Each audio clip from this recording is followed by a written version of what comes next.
Everyone, स्वागत आप सभी का मेरे एक और नए ब्लॉग में। आई होप आप सभी को ये ब्लॉग पसंद आएगा। तो दोस्तों, कैसे हैं आप सभी? आशा करता हूँ कि आप सभी अच्छे होंगे, जहाँ होंगे स्वस्थ होंगे, मस्त होंगे और बिंदास होंगे। तो चलिए करते हैं स्टार्ट। और अभी मैंने मुँह हाथ धो लिया है और अब कुछ नाश्ता वगैरह करते हैं और उसके बाद लगते हैं अपने कामों में और दिखाते हैं आपको अपनी लाइफस्टाइल।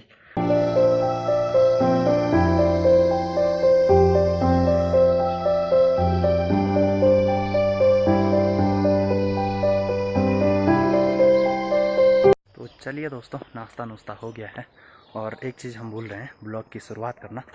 और बिना ब्लॉग की शुरुआत करें तो ब्लॉग में मज़ा नहीं आता। तो चलिए शुरुआत कर लेते हैं। हाय हेलो नमस्ते आप सभी को, मेरा प्यार भरा प्रणाम। मेरा नाम है लकी सेमवाल फ्रॉम देवभूमि उत्तराखंड की खूबसूरत हसीन सी वादियों से। आई होप आप सभी को ये ब्लॉग पसंद आएगा। तो दोस्तों, स्वागत है आप सभी का देवभूमि उत्तराखंड की खूबसूरत हसीन सी वादियों में।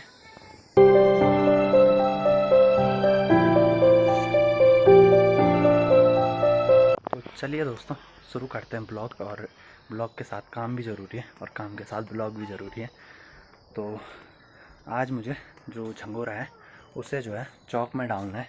अब आप लोग बोलो कि चौक क्या होता है? जो आंगन होता है घर का उसको चौक बोलते हैं। तो आज वो झंगोरा मुझे नीचे डालना है कूटने के लिए, क्योंकि ऊपर तो कूटेगा नहीं, इसलिए नीचे कूटना पड़ेगा उसको चौक में। तो चौक, खलियाण, ये सब चीज़ें हमारी गढ़वाली भाषा में बोलते हैं, चौक खलियाण। तो इनको आंगन को चौक या खलियाण बोलते हैं हमारी लैंग्वेज में।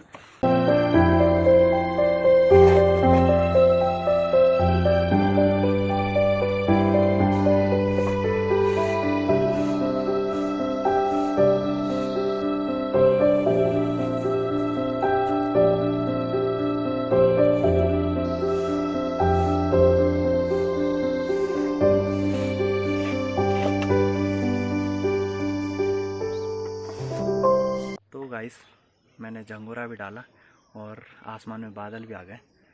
तो अभी तक मैंने अपने गांव का नाम नहीं बताया। तो मेरे गांव का नाम है सुकरी, जो कि प्रताप नगर की सुंदर वादियों में बसा एक प्यारा सा गांव।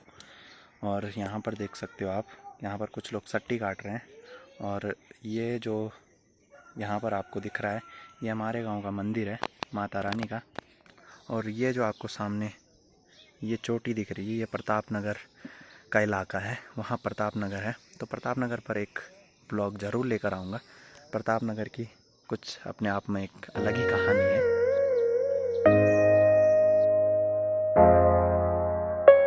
मैंने घर का जो सारा काम था वो निपटा दिया है, मतलब कि झंगोरा वगैरह जो डालने के लिए था वो डाल दिया है। और अब जो है टाइम हो गया है, करीबन 12 बजने वाले ही हैं।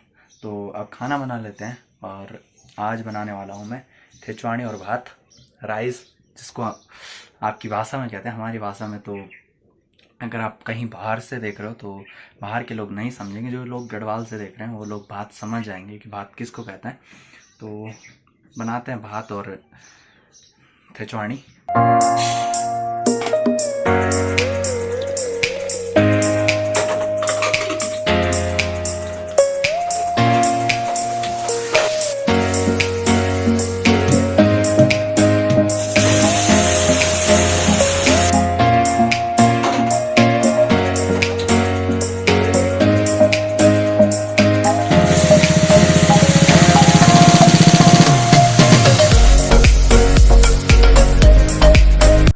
तो गाइस, थेचवानी और भात तैयार हो गया है, और मतलब कि खाना तैयार हो गया है, बस खाने की देरी है। लेकिन खाएंगे अभी नहीं, थोड़ा देर में खाएंगे।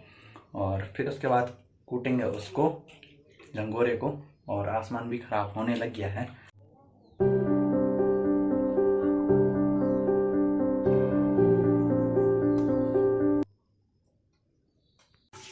तो दोस्तों, खाना खाने का टाइम हो गया है और थेचवानी और भात जो है वो थाली में है।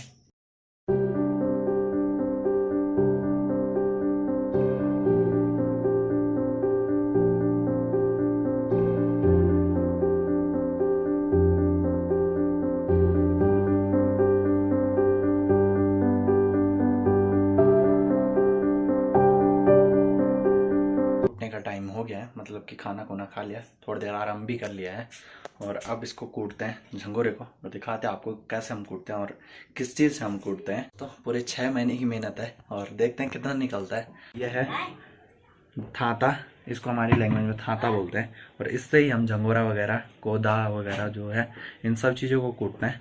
तो चलिए कूटते हैं इसको।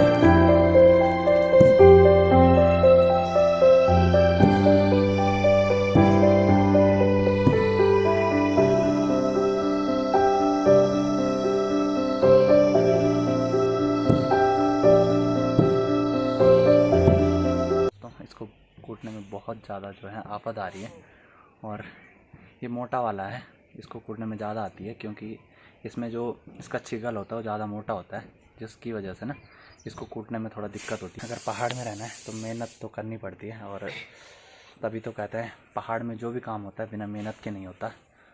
इसलिए पहाड़ का जो जीवन है वो आसान नहीं है इसको जीना। तो दोस्तों ये अभी कूट लिया है और जो उसका कबाड़ है वो ऊपर की साइड रख दिया है और अब इसको जो है इसका जो कवर है वो हटाना है। तो इसके लिए टेक्नोलॉजी का उपयोग करना पड़ेगा क्योंकि हवा तो हो नहीं रही पेड़ों पे और आसमान देखिए कैसा हो रखा है। तो इसलिए अब टेक्नोलॉजी का एक सही उपयोग बताता हूँ आपको।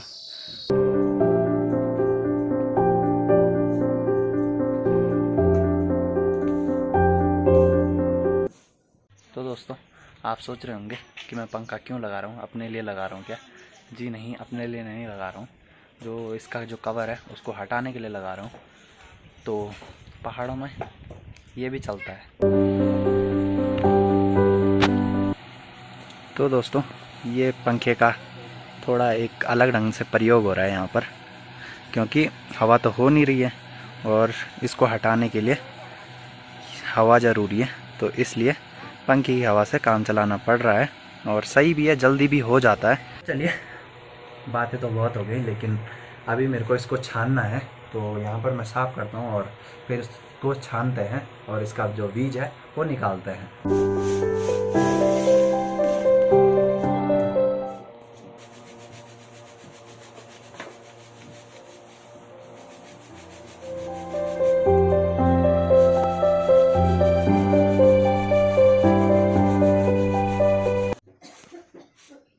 तो दोस्तों इतना सारा कूटने के बाद भी ये देखिए क्या हाल है इसका। अभी इस पे बहुत सारा जो है वो इसका कवर अभी बाकी है। तो दोस्तों अब तक जितना भी आपने देखा, आपने एकदम सरल तरीके से उसे देखा और आपने खूब एंजॉय किया होगा। मुझे लगता है कि जो चीज़ अभी आपने देखी है, जितनी सरलता से मैंने आप सभी को दिखाया है वो उतना सरल लग रहा होगा आप लोगों को। लेकिन जो पहाड़ के लोग होंगे उनको तो पता है, लेकिन जो बाहर से होंगे उनको नहीं पता। उनको ऐसा लगता है कि जितना मैंने दिखाया उतना ही होगा। जी नहीं, इसको कूटने में बहुत टाइम लगा और तब जाकर हम इसको अभी जो है इसका कवर हटा रहे हैं, मतलब कि जो इसका बोखा है उसको हटा रहे हैं। और बहुत मेहनत लगती है इन सब चीज़ों में।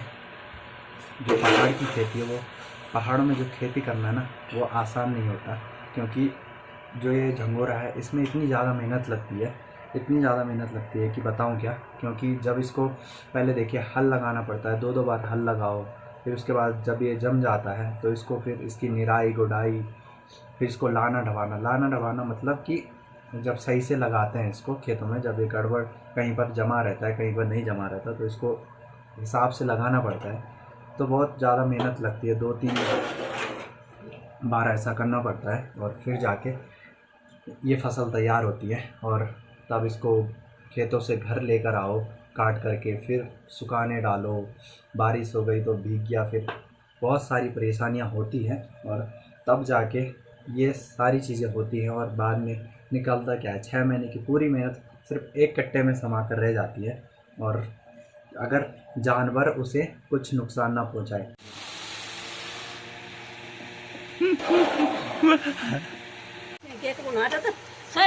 तो दोस्तों झंगोरा कोट लिया है और आई होप आप सभी ने ब्लॉग एंजॉय किया होगा।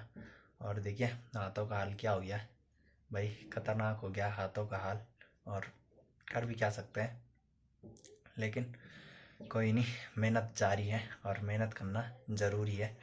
तो मिलते हैं आपको किसी ऐसे मज़ेदार ब्लॉग में, तब तक के लिए अपना ख्याल रखिए और सेफ रहिए। जय हिंद, जय उत्तराखंड, जय देवभूमि। आप स्वस्थ रहिए, मस्त रहिए, एकदम बिंदास रहिए, मेहनत करना ज़रूरी है।